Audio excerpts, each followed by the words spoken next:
Welcome back to the Unpack Mindset, folks. This is Jesse, your host. Today we're going to talk about the Carmelo Anthony case, right? Um, the verdict wasn't complicated, folks. So I'm gonna go ahead and preface this with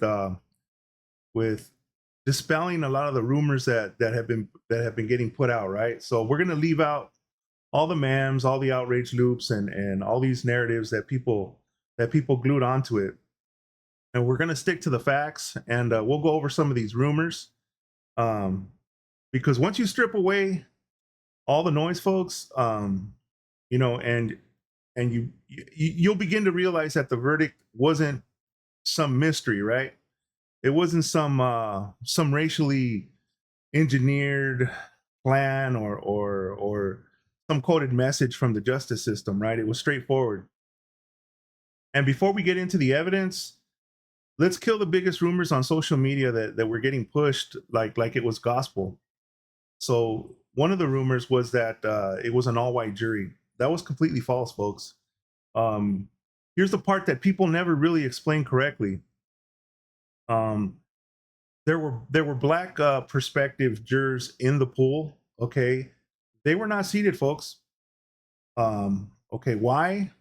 Okay, well, because both sides used up their strikes. Okay, including the defense, which removed multiple jurors, including minorities, and I believe it's called the Vior Dior or something like that. The legal term for eliminating jurors. I don't know if you ever done jury duty done jury duty yourself. Uh, you guys understand the process, right? How they eliminate jurors. So let's move forward on this, right?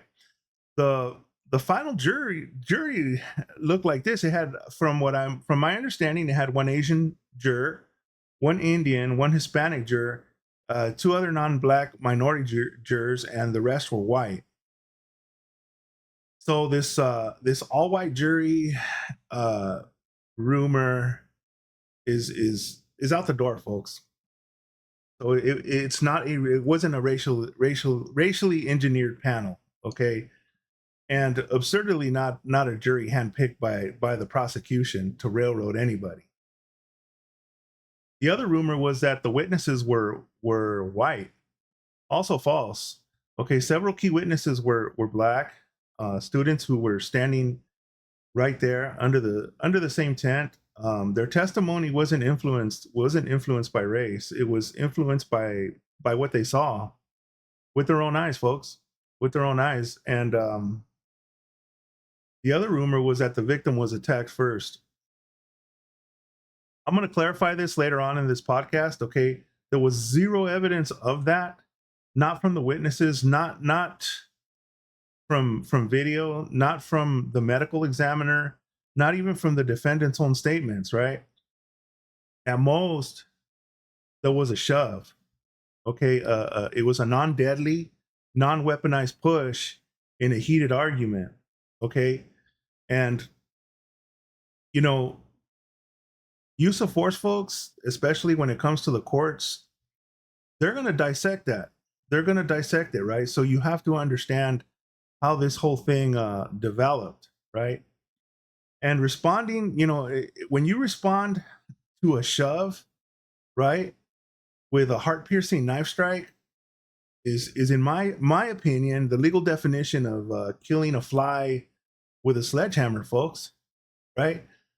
The force used wasn't just excessive; it was catastrophic. It took a human life. Now, let's talk about the jury. This jury was selected through a process where the defense had full power to strike jurors, right? Well, it had the full power to strike what the jurors actually saw. They saw a medical examiner walk them through the wound, and a clinic, in which was done with clinical precision, right? A single knife strike straight into the chest, deep enough to puncture the heart. Not a wild swing, folks. Not a panicked flail. A direct, forceful plunge that created a wound the examiner described as non-survivable.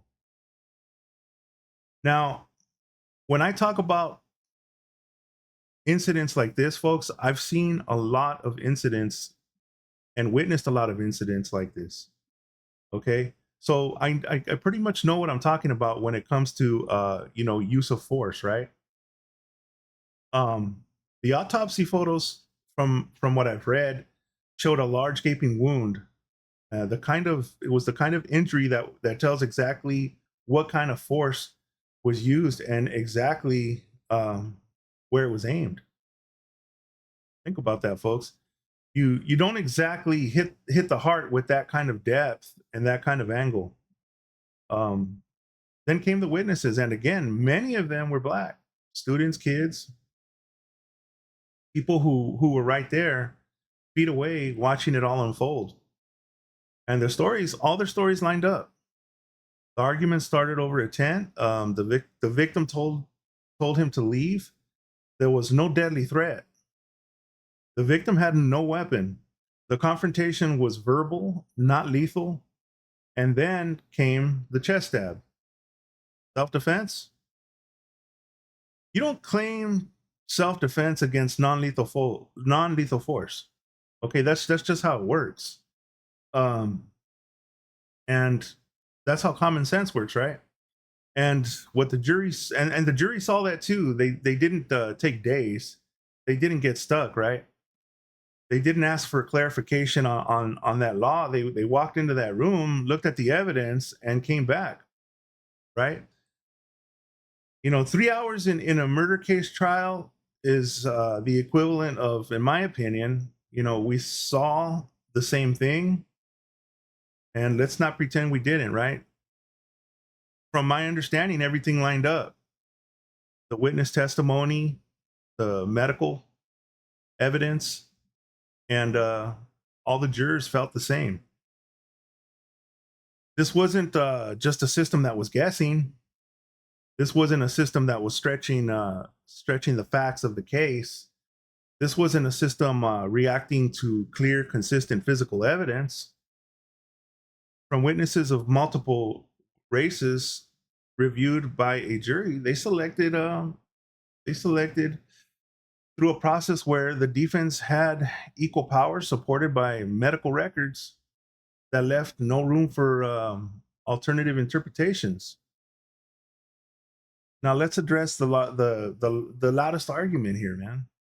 You know, some people are saying that, well, what if the races were reversed, right? Here's the brutal truth, folks. If a white teenager stabbed an unarmed black teenager straight through the heart in front of multiple eyewitnesses with no weapon on the victim, no deadly threat, and a medical examiner calling it a non survivable chest plunge, the outcome would still be the same. Okay. And if you don't believe that, I mean, you're not following cases that have come in the past, right? I believe in 2017, uh the William Riley Gall case, right? It was a white teen, black victim, and overwhelming evidence, and the jury um uh convicted him of first degree murder, and he received a life prison, right? And in that case the races were reversed, and the white teen still went to prison for life. Why? Because when it comes to evidence, folks, it's clear, right? The law doesn't care about hypotheticals. It cares about the wound, the force, the intent, the level of threat, the medical findings, and the eyewitness accounts, right? So why do I want to compare this to the fly analogy, right? It sounds ridiculous, right? It sounds like I'm not trying to make satire out of this, right? Because plunging a knife into another person's chest, folks, over an argument is absolutely beyond the scope of any reasonable reaction, right? Why would you ask, right?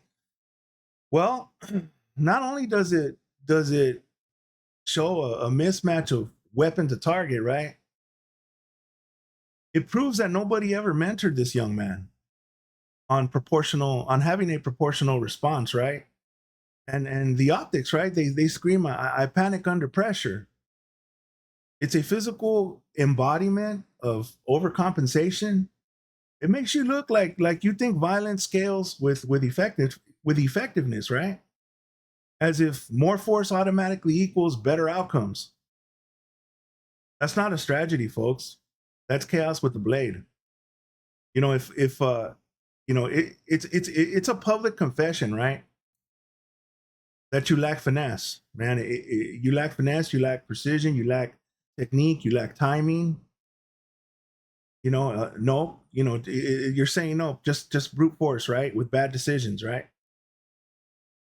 It suggests that you don't understand how disagreements work. It's the kind of decision that makes bystanders reconsider your judgment in all areas of life. Arguing for it makes the ignorance louder than the impact, folks. The moment you try to justify it, you're no longer fighting the tragic result of this case. You're fighting logic. You're fighting physics and common sense, simultaneously, right? Like it's all just one big stupid argument. I mean, I hate to say that, but it is what it is. The case wasn't decided by race, folks. It was decided by physics, anatomy, and law. Right? People say, "What if the roles, were reversed?" They keep saying that because it's an emotional shortcut. A way to avoid confronting the actual facts of the specific incident, right? But the law doesn't operate on alternative universes, folks. It operates on what happened, um, not what the people imagined would have happened. And what happened was clear. But here's the part that actually matters, right? The part that gets lost in all this noise. This whole tragedy started with something small, a misunderstanding, a moment of anger, a moment where emotion outran judgment. And once that knife went forward, there was no rewind button. So here's the question I want every parent, every mentor, every adult listening to this podcast, right? Not tomorrow, not next week, but today. And if you're coaching a kid, right? If you're a mother, a father, are you teaching your kids how to communicate before they get angry? Or are they hoping they'll just figure that out on their own? Emotional control, folks, isn't optional, it's survival. You can't just go around mismatching confrontation, right? Anyways, I'm leaving you with this. Hope you like my content, and if you do, share, like, subscribe. Yeah, have a good night.